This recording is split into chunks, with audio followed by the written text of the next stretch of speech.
Good morning student, how are you students. आज हम हिंदी क्षितिज book के रसखान द्वारा रचित सेवइयों का रसास्वादन करेंगे। यानी कि जो कवि रसखान ने सेवइये जो कविता हमारे सामने प्रस्तुत की है उसी को आज हम पढ़ेंगे, समझेंगे। ठीक है, जैसे फर्स्ट पार्ट आपने उसका पढ़ा था, आज हम इसका सेकंड पार्ट पढ़ेंगे। ठीक है, तो सेकंड पार्ट देखिए, लिखा है जैसे या लकुटी अरु कामरिया पर राज तिहुपुर को तजिडारो, आठों सिद्धि नवो निधि के सुख नंद की गाय चराई बिसारो। रस खान कबो इन आखिन सो ब्रज के बन बाग तड़ाग निहारो, कौटिक एक कल धौत के धाम कारिल के कुंजन ऊपर वारो। ठीक है, लकुटी, सबसे पहले हम क्या करेंगे, इसकी कुछ वर्ड मीनिंग समझ लेंगे। तो वर्ड मीनिंग में देखिए, लकुटी, लकुटी का मीन्स होता है लाठी। ठीक है, अरु, अरु का मीन्स होता है और, कामरिया, कामरिया का मीन्स होता है कम्बल। ठीक है, तो क्या मतलब हुआ, लाठी और कंबल। तिहु पर, तिहु का मीन्स होता है तीनों, पुर का मीन्स होता है लोक, तो क्या हो गया, तीन लोक। ठीक है, तजी, तजी का मीन्स त्याग देना। ठीक है, छोड़, तजी का मीन्स त्याग देना या फिर छोड़ देना। ठीक है, डारो, डारो का मीन्स होता है डालना। आठों सिद्धि, आठों सिद्धि का मीन्स होता है जो आठ सिद्धियां होती हैं। वो आठ सिद्धियां कौन कौन सी होती हैं, अणिमा, महिमा, गरिमा, लघिमा, प्राप्ति, प्रकाम्य, इसित्व, वसित्व। ठीक है, ये आठ सिद्धियां होती है और 9 हमारे निधियां होती है।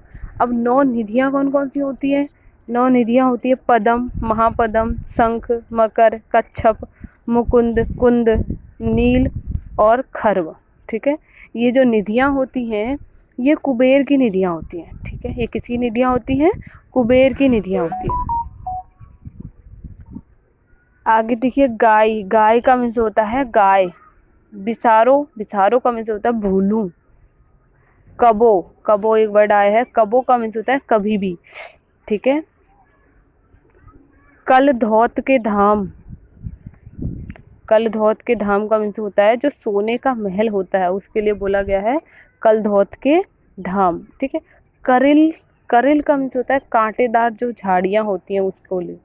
ठीक है, कुंजन, कुंजन का मतलब है जो लताओं से भरा हुआ स्थान होता है या जहाँ पे बहुत सारी लताएं होती हैं उस स्थान को हम कुंजन बोलते हैं। ठीक है, वारो, वारो का मीन्स होता है न्यौछावर कर देना या किसी को अर्पित कर देना। ठीक है, तो कवि रसखान जो है वह यहाँ पर श्री कृष्ण की अनन्य भक्ति को प्रदर्शित कर रहे हैं, यानी कि वह जो है श्री कृष्ण के अनन्य भक्त हैं।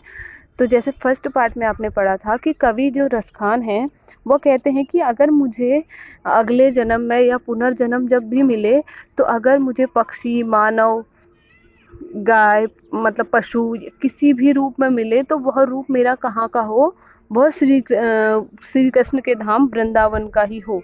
ठीक है, वह मतलब जो भी पुनर्जन्म में उनको रूप मिले तो वह चाहते हैं कि मैं उस रूप में कहाँ रहूं, ब्रज भूमि में ही स्थापित रहूं, जिससे क्या हो, श्री कृष्ण जी से मेरा संबंध बना रहे। ठीक, अब इस जो जो दूसरा हमारा सेवैया है या सेकंड पार्ट जो है उसमें देखिए, कवि जो रसखान हैं वो क्या करते हैं, वह कृष्ण से जुड़ी जो भी चीज़ें हैं उनसे बहुत प्रेम करते हैं। ठीक है, उन चीज़ों से बहुत प्रेम करते हैं और उस उन्हीं चीज़ों के प्रति उनका जो भाव है वो कैसे प्रतीत कर रहे हैं वो अपना भाव, कि या लकुटी अरु कामर या पर राज तिहुपुर को तजिडारो। यानी कि वो कहते हैं कि अगर मुझे श्री कृष्ण की लाठी और कंबल, जब श्री कृष्ण ग्वालियर गायों को चराने जाते थे तो लाठी और कंबल लेकर जाते थे, तो कवि कहते हैं कि अगर मुझे वो लाठी और कंबल मिल जाए तो उसके लिए मैं क्या कर सकता हूँ, तीनों तिहुपुर को तजीदारो, यानी कि तीनों लोगों का राज्य त्यागने को तैयार हूँ। ठीक है, आगे वो क्या कहते हैं, आठों सिद्धि नवो निधि के सुख नंद की गाय चराए बिसायो। वो क्या कहते हैं कि आठों सिद्धियां और 9 निधियों का सुख भी अगर मुझे मिले तो मैं वह त्याग कर जो नंद की गायें हैं उन्हें चराने के लिए तैयार हो जाऊंगा। यानी कि नंद की गायों को चराने के लिए मैं आठों सिद्धि और 9 निधियों के सुख को भी त्याग सकता हूँ। ठीक है, मतलब वो क्या कह रहे हैं, उनके कहने का यही मतलब है कि कृष्ण के, उनके हृदय में जो कृष्ण के लिए अगाध प्रेम है उस प्रेम की भावना को ही वो हमारे सामने प्रस्तुत कर रहे हैं। वो क्या कहते हैं कि अगर मुझे श्री कृष्ण में की कोई भी वस्तु मिल जाए तो उनके लिए मैं अपना सब कुछ त्याग सकता हूँ। ठीक है, आगे वो क्या कहते हैं कि रसखान कबो इन आखिन सो ब्रज के वन बाग तड़ाग निहारो। वो कहते हैं कि रसखान जी कह रहे हैं कि मैं अपनी जो ये आँखें हैं, इन आँखों से हमेशा क्या करूं, ब्रज की भूमि पे जो जंगल हैं या जो वन है या जो बाग हैं या तालाब है, उन सभी को ही देखते रहूं। ठीक है, उन सभी के लिए जैसे सोने की अगर मुझे सोने चांदी अगर मुझे मिल जाए तो मैं सोने चांदी को भी न्यौछावर कर दूं। किसके लिए न्यौछावर कर दूं?